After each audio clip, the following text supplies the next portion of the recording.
제가 눈주름, 눈밑 탄력 시술을 포함해서 안티에이징 시술만 10만 건 넘게 했는데요. 눈주름은 두 가지만 하시면 됩니다. 효과 못 보시면 저한테 찾아오세요. 안녕하세요. 안티에이징 시술만 14년차 청담동 더시엘클리닉 대표원장 최미입니다. 12년차 대표원장 이소윤입니다. 최 원장님은 어떻게 눈 밑에 주름이 하나도 없네요? 저도 예전에는 있었죠. 네. 근데 이제 주름이 생기는 원인을 알고 제가 관리를 꾸준히 했잖아요. 그러니까 이제 주름이 지금은 눈 밑에 거의 없죠. 그러면 왜 저는 안 해주세요? 하자고 했잖아요. 근데 예전에 한번 받았잖아요. 그렇죠. 몇 년 울세라, 전. 눈 밑에. 그러니까. 울세라? 그러면은 눈 밑 주름이 생기는 원인에 대해서 좀 얘기 좀 해주세요. 네네. 사실 눈가 탄력이 떨어지는 걸 가장 먼저 느낄 수가 있고 눈가에 이제 주름이 가장 먼저 생기는데 그 이유가 있어요. 첫 번째로 눈가 피부는 우리 얼굴 피부 중에서 가장 얇아요. 가장 두께가 얇기 때문에 네. 주름이 잘 생길 수밖에 없죠. 자, 두꺼운 이불에 주름이 잘 생겨요? 아니면 얇은 이불에 잘 생겨요? 얇은 입. 그렇죠. 맞아요. 그래서 이제 눈가 피부는 얼굴 피부 중에서 가장 얇은 부위이기 네. 때문에 주름이 잘 생기고 네. 그 다음 두 번째, 눈가 피부는 우리가 하루 종일 계속 움직이는 부위예요. 그렇죠. 자는 시간만 빼고 눈 깜빡 계속 깜빡이잖아요. 1분에도 몇 번씩. 그리고 우리가 이제 웃거나 찡그리거나 울거나 할 때 항상 눈가 피부, 눈가 근육을 움직이기 때문에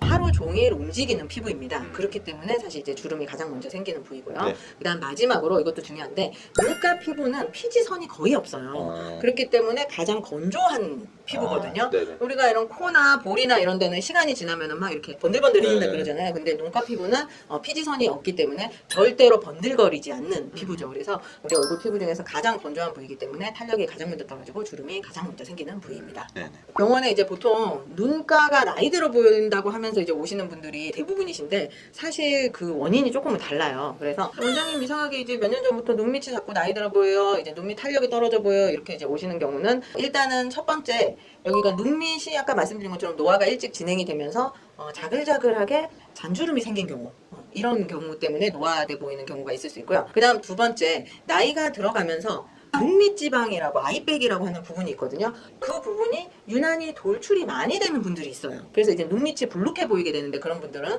그렇게 되면은 또 이 눈가가 나이 들어 보이게 돼요. 그 대표적인 케이스가 이 원장님이거든요 지금.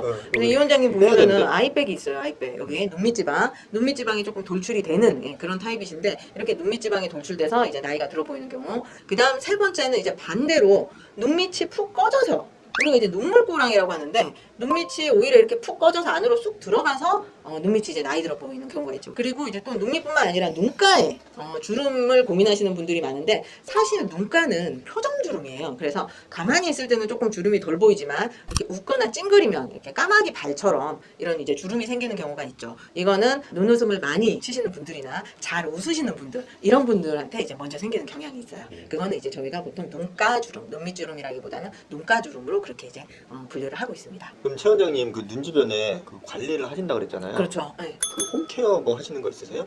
홈케어는 사실 막 복잡하거나 어려운 부분은 아니에요. 아까 말씀드린 것처럼 눈가는 피지선이 없어서 가장 건조해지기 쉬운 부위이기 때문에 첫 번째로 보습을 잘해주는 게 사실 네. 굉장히 중요합니다. 네. 보습만 잘해줘도 주름이 생기는 거를 많이 지연시킬 수가 있어요. 그래서 얼굴에서 특정 부위를 지칭해서 거기를 위한 크림이 사실 아이크림 말고는 별로 없어요. 그렇죠. 뭐 팔자 크림, 턱 크림 들어봤어요? 없잖아요. 아이크림이 따로 나오는 이유 자체가 눈가가 워낙에 건조하기 네. 쉬운 부위이기 때문에 그만큼 신경을 많이 써라 해서 아이크림이 나온 건데 네. 그런 이제 아이크림을 좀 더 꼼꼼하게 잘 발라주시는 거 중요하고요. 그리고 꼭 아이크림이 아니더라도 보습력이 좋은 그냥 크림을 눈가에 꼼꼼하게 발라주시면서 보습을 조금 많이 신경 써주시는 게 굉장히 중요합니다. 네. 그다음 두 번째로 제가 항상 화장품 중에서 가장 중요하다고 말씀드리는 자외선 차단제, 네. 선크림을 바를 때 사실 눈가는 조금 그냥 이렇게 소홀하게 바를 수가 있어요. 이런 볼이나 이런 데는 잘 바르시지만 하지만 이제 눈가가 햇빛이 가장 먼저 이렇게 받는 부위거든요. 그래서 눈가하고 이 광대 부위, 이 눈 주위 부위가 사실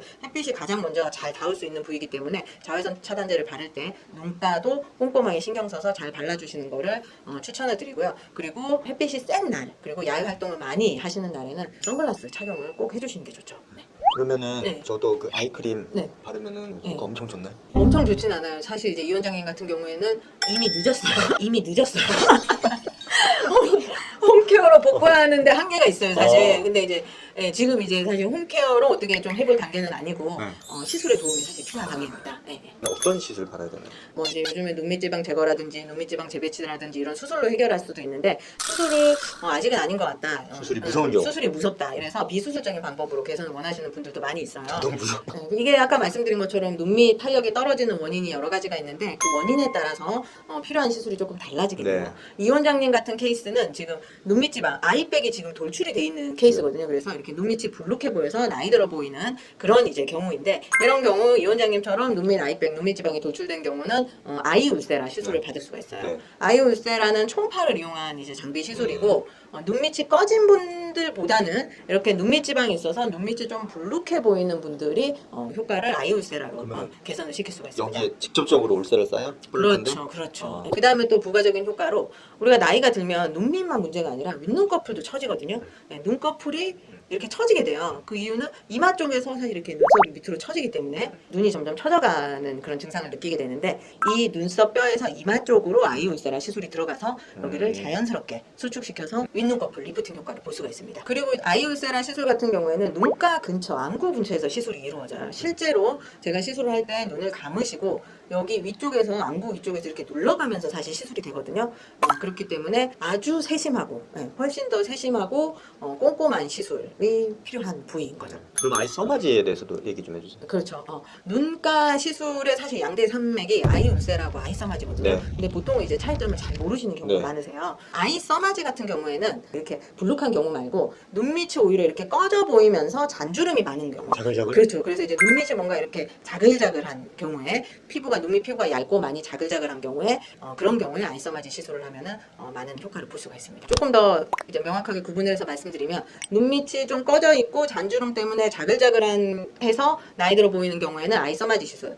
오히려 눈밑이 눈밑지방 때문에 불룩해서 나이 들어 보이는 경우에는 아이 울세라 시술을 추천을 드리고요. 네. 그 다음에 윗눈꺼풀 처짐 같은 경우에 여기가 이렇게 늘어져서 눈가가 처지는 경우, 그래서 윗눈꺼풀에 직접 시술이 들어가야 되는 경우에는 아이 써마지 시술을 하는 경우고요. 이마가 처져서 이 눈썹이 눌리면서 눈이 처져 보이는 경우가 있거든요. 이런 경우에는 눈썹 뼈에서 이마 쪽으로 시술이 들어가게 되는데 이 경우에는 이제 아이 울세라 시술을 하게 됩니다. 네. 그래서 이제 아이 써마지 같은 경우에는 윗눈꺼풀에 직접 그리고 아래쪽에 직접 시술이 들어가기 때문에 안구 보호 렌즈라는 이제 그 보호 렌즈를 제가 착용을 해드리고 하고 있어요. 네. 그러면은 그 아이 울세라나 아이 써마지가 네. 뭐가 더 좋다 이런 게 아니고 눈 주름의 원인에 따라서 다른 거네요? 그렇죠. 네. 눈가 주름이 어떤 식으로 네. 생겼는지, 왜 생겼는지 원인에 따라서 사실 적합한 시술이 다를 수가 있기 때문에 꼭 이거는 경험이 많은 의사에게 상담을 받아보시고 네. 그다음에 적합한 시술을 추천을 받으시는 게 좋습니다. 네. 피부 상태나 상황에 따라서 이게 아이 울세라가 적합한지 아이 써마지가 적합한지 잘 이제 받으셔야 되는데 그러려면은 사실 병원에 울세라랑 써마지 두 가지 장비가 다 있어야 돼요. 네. 저희 병원에도 울세라 써마지 두 가지 있기 때문에 제가 둘 중에 더 적합한 시술로 추천을 드릴 수가 있는데 그렇죠. 만약에 어떤 병원에서 울세라 장비 한 가지만 있다. 그러면은 이게 모든 케이스에 다 아이 울세라만 받으라고 그렇게 추천을 드리거든요. 그리고 또 써마지만 있는 병원에 가면은 이게 아이 울세라를 하면은 더 좋아질 케이스인데 그 병원에서는 그냥 아이 써마지를 받으라고 추천을 할 수가 있어요. 그렇기 때문에 아이 울세라와 써마지 두 가지 장비가 모두 있는 곳에 가서 상담을 받고 적합한 시술을 받으시는 게 가장 좋다고 말씀드릴 수가 있겠습니다. 그러면 이런 판단을 잘 하려면 경험이 많아야겠네요. 그렇죠. 최원장님은 시술 많이 하셨어요? 그럼요. 저는 이제 안티에이징 시술만 지금 14년째 하고 있잖아요. 울세라 우리나라에 처음 도입됐을 때부터 울세라 사용을 했거든요. 네. 네, 그때부터 지금 이제 시술을 하고 있어서 사실 10,000건 넘지 않았을까요? 울써마지 시술 다 합치면은. 네. 사실 울세라 써마지가 이게 저렴한 시술이 아니잖아요. 그리고 이제 한 번 받아서 효과를 내야 되는 시술이기 때문에 경험이 많은 그런 의사한테 가서 시술을 받으시는 게 좋습니다.